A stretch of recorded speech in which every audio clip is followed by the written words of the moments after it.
Bonjour mes chers étudiants, dans cette vidéo on va corriger l'exercice 4 de la série des intégrales et primitives du module d'analyse 2. Dans cet exercice, il y a 3 longues questions, 1, 2 et 3. Dans la première question, on va donc déterminer les primitives de 10. Donc on va déterminer 10 primitives. Donc on a regroupé tous les types que vous pouvez rencontrer. Et puis dans la question 2, on va utiliser les règles de calcul d'intégrale pour donner les intégrales suivantes. Et finalement, on va traiter une intégrale dépendant d'un paramètre A strictement positif. Voilà, tout de suite. On commence avec la question 1 et la première primitive. Voilà. La fonction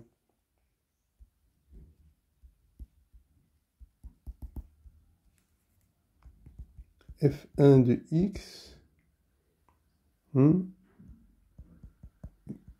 moins x carré sur racine cubique de x est définie et continue sur R étoile plus. Donc, F1 admet une primitive dans R étoile plus. F1 admet une primitive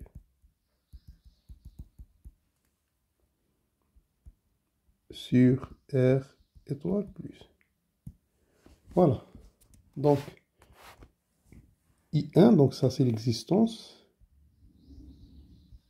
I1 c'est la primitive de 1 moins racine de x au carré sur racine cubique de x d de x.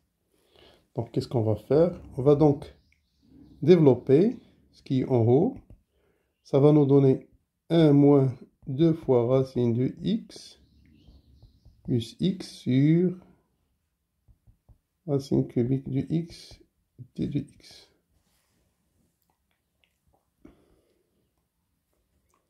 Donc on va utiliser ici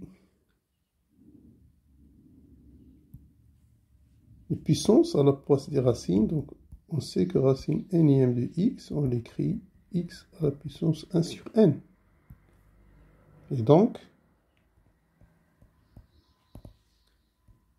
I1, il s'écrit intégrale de 1 moins 2 x à la puissance 1 demi plus x sur x à la puissance 1 tiers d de x.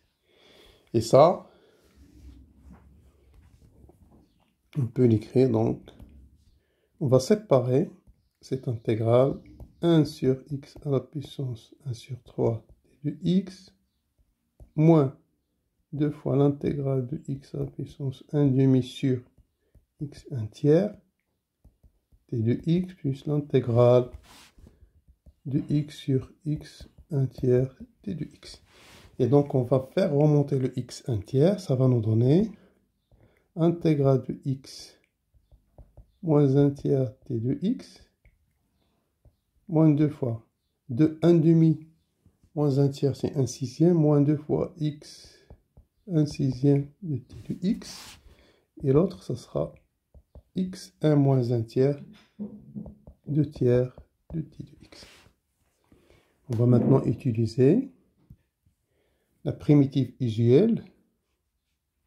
L'intégrale de x à la puissance bêta, c'est 1 sur bêta plus 1, x à la puissance bêta plus 1. Bien sûr, bêta, elle est dans R moins z. On applique ça à ça, à ça, à ça. On trouve donc intégrale, non, primitive, pardon. On applique ça et ça, on prend 1 sur moins 1 tiers plus 1, x moins 1 tiers plus 1, moins 2, x 1 sixième, 1 sur 1 sixième plus 1, x 1 sixième plus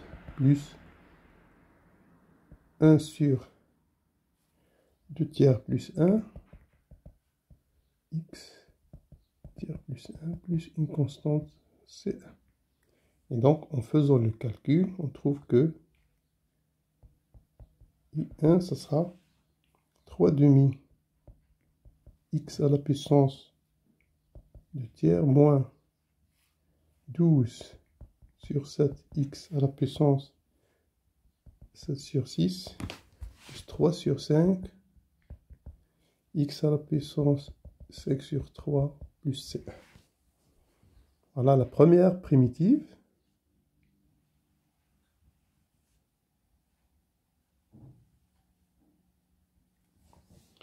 Maintenant, on passe à I2.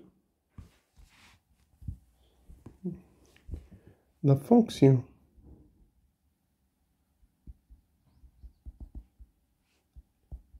f2 de x égale racine de x plus racine de x moins 1. Cette fonction, elle a l'ensemble des définitions suivantes. Donc, je dois avoir x supérieur égal à 0 et x moins 1 supérieur égal à 1. En regroupant, on trouve que x soit supérieur égal à 1. Et voilà, cette fonction est définie et continue sur l'intervalle 1 plus l'infini. Et donc,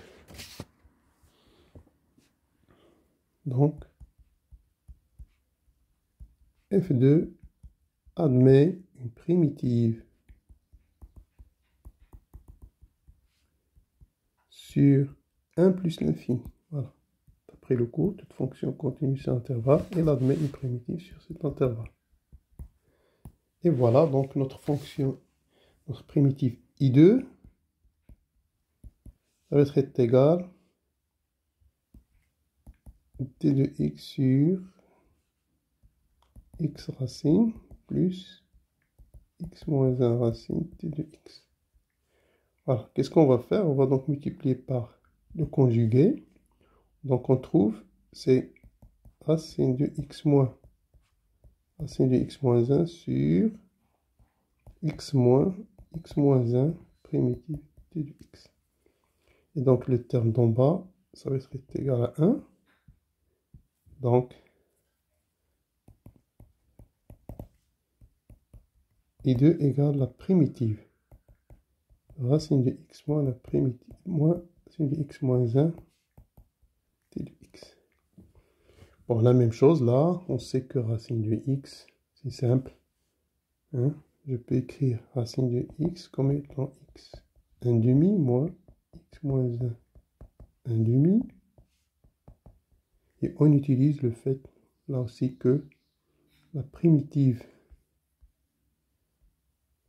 voilà, on utilise le fait que la primitive x bêta, c'est 1 sur bêta plus 1, x bêta plus 1 avec bêta, elle est dans R en Z. Et voilà, on aura 2 tiers. On a donc 1 sur 1 plus 1 demi, x 1 demi plus 1, moins x moins 1, 1 demi plus 1 plus une constante 2. Ainsi, faisons les calculs. On a donc I2 égale 2 tiers de x à la puissance 3 demi moins x moins 1 à la puissance 3 demi plus une constante C2. Et voilà donc I2, c'est ça. C'est I2. On passe maintenant à la troisième.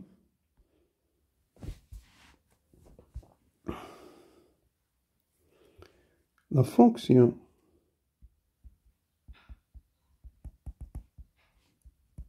f3 de x qui est égal à 1 plus x carré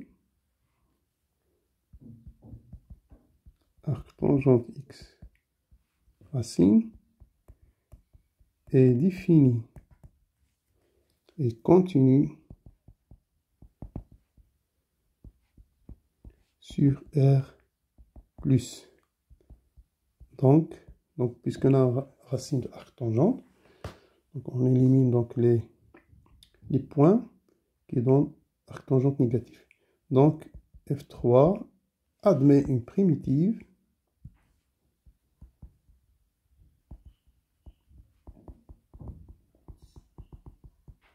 sur F plus. Voilà. I3, on a dit que c'est primitive x carré. Je vais isoler 1 sur i plus x carré. Et là, j'aurai arc tangente x, racine de t de x. Et on sait que 1, ça, c'est la primitive. Donc, c'est la dérivée, pardon. Que donc arc tangente x prime, c'est 1 sur 1 plus x carré. Et donc, I3, je peux l'écrire. Donc, I3, et sera donc arc tangente x prime fois arc tangente x, et la racine, je vais l'écrire comme étant 1 demi t de x. Et voilà, on sait calculer les primitives de ce genre. Hein? Donc, à la place de x, j'ai une fonction.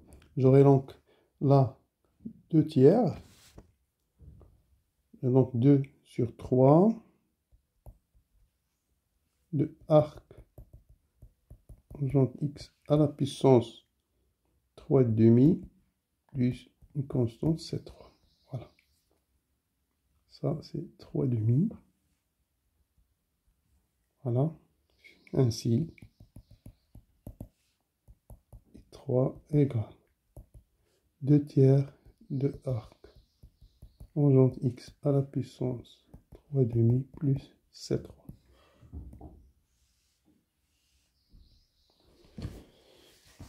Pour la quatrième primitive, voilà, la fonction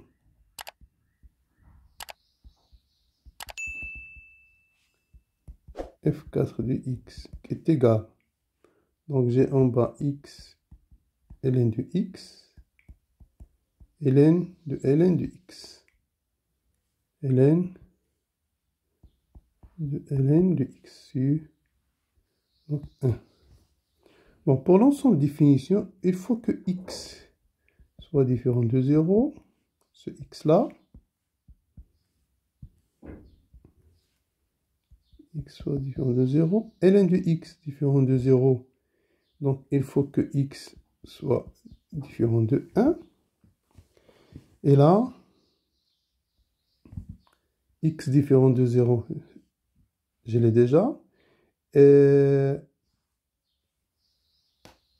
bon, ça c'est pas différent de 1, donc il faut que x soit donc strictement positif, et x différent de 1. Et pour la dernière, j'ai besoin que ln de x soit strictement positif.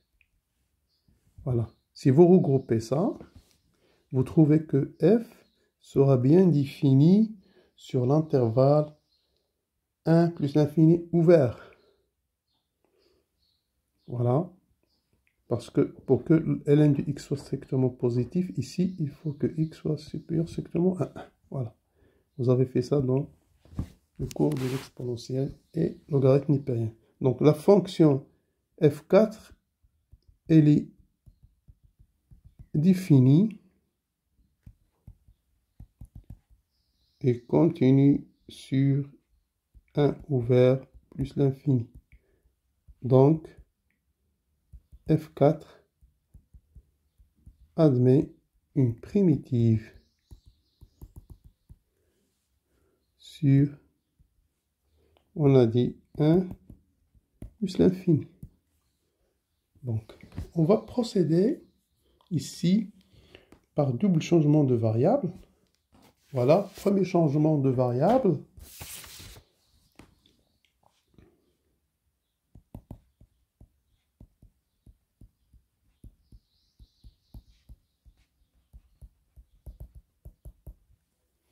On va poser t égale à ln de x. Et donc, on aura dt, c'est t de x sur x. Par suite, t de x, ça sera x dt. Et donc, notre I4, ça sera l'intégrale. Donc, à la place de d de x, j'aurai dx, j'aurai x d de t. En bas, j'ai x. Ln du x, ça sera, on a dit, c'est t. Et ln de x, ça sera ln de t. Et ça va nous donner intégrale. Donc, je vais simplifier par x. Et donc, ça va nous donner l'intégrale de dt sur t ln de t. Voilà, on va faire un deuxième changement de variable. Deuxième changement de variable. On va poser u égale ln de t. Et donc, on aura t de u, c'est d de t sur t. C'est-à-dire que t de t sera t de u. Et voilà donc, avec ce deuxième changement de variable, I4 va devenir dt, on a dit c'est t de u, et en bas j'aurai t, et ln de t, ça sera u. Et ça, c'est l'intégrale de t de u sur u. Et cette intégrale, c'est simple, c'est la primitive de ln, valeur absolue de u plus c4. Maintenant, on doit revenir à notre formule, à notre x. Bon, première des choses. Or, on a dit que u, ça va être égal à ln de t. Et dans ce cas, on aura I4 égale l'intégrale est égale, ln, valeur absolue, u, ça sera ln de t plus c4.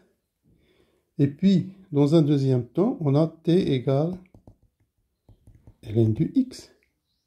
Ça veut dire que I4, ça sera ln, valeur absolue de ln de x, absolue de c4.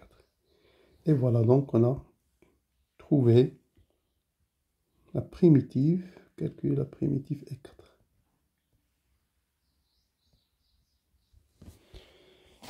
Maintenant, on arrive à la cinquième primitive.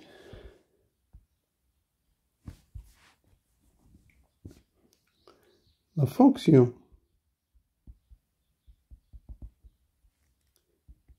f5 de x qui est égale cos à la puissance 4, 1 sur cos à la puissance 4, est définie et continue sur R moins l'épaule. Donc l'épaule, c'est le point où le diminuteur s'annule. Donc, F5 admet une primitive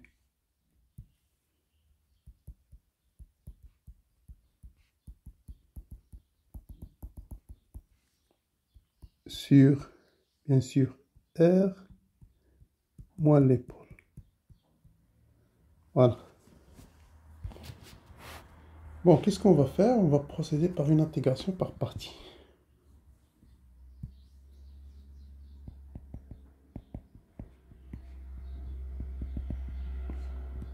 Intégration par partie. Je vais poser donc u de x égale cos carré de x, 1 sur cos carré de x. Et v' de x, ça sera aussi cos carré de x, 1 sur cos carré de x. Et donc, ça va nous donner ça. Donc si vous dérivez u, donc c'est simple, vous trouvez que c'est 2 fois sinus x sur cos à la puissance 3 de x. Et donc v', la primitive de v', c'est tangente. Donc si vous dérivez tangente, vous trouvez ce 1 sur cos carré. Donc v de x, ça sera tangente x. Bien. Ainsi, avec ce changement, cette intégration par partie, on aura donc I5. Donc c'est U fois V, on aura donc tangente x, 1 fois 1 sur cos carré de x, moins,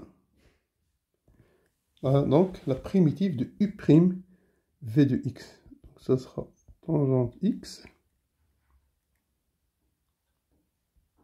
2 fois sinus x sur cos 3 de x, t de x.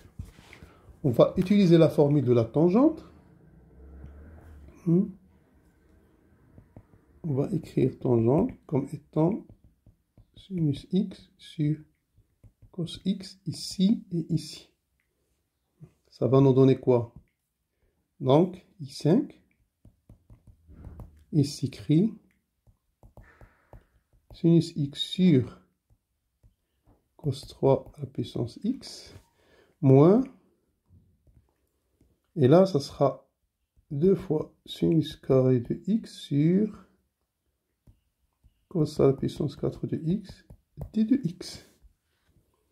Et maintenant, on va utiliser la relation très connue, cos carré de x plus sinus carré de x égale à 1.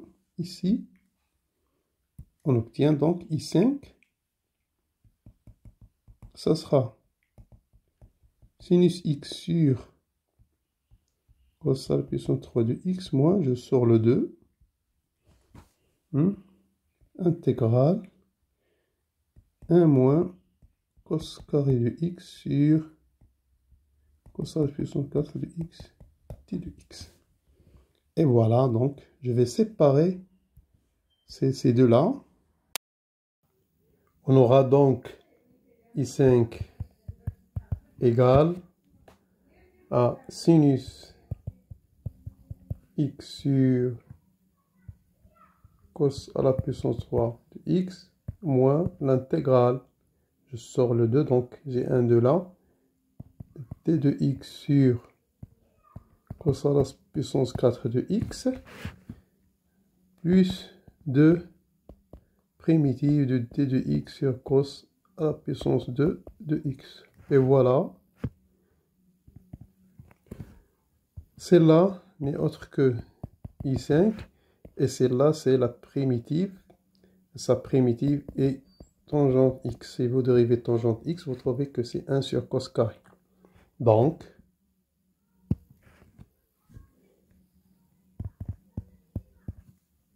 I5, ça sera égal sinus x sur cos à la puissance 3 de x moins 2 fois I5 plus 2 fois tangente x plus C5. Je vais donc faire passer le moins 2 à côté de I5. On aura donc 3 fois I5 égale sinus x sur cos 3x plus 2 fois tangente x plus C5. Et en divisant, on trouve donc ainsi, si vous divisez, vous trouvez que I5 égale 1 tiers de sinus x sur cos à la puissance 3 de x plus 2 tiers de tangente x plus une constante. Voilà donc I5 est égal à ça. Ceci donc termine les 5 premières primitives. On passe aux 5 dernières primitives. Merci de votre attention.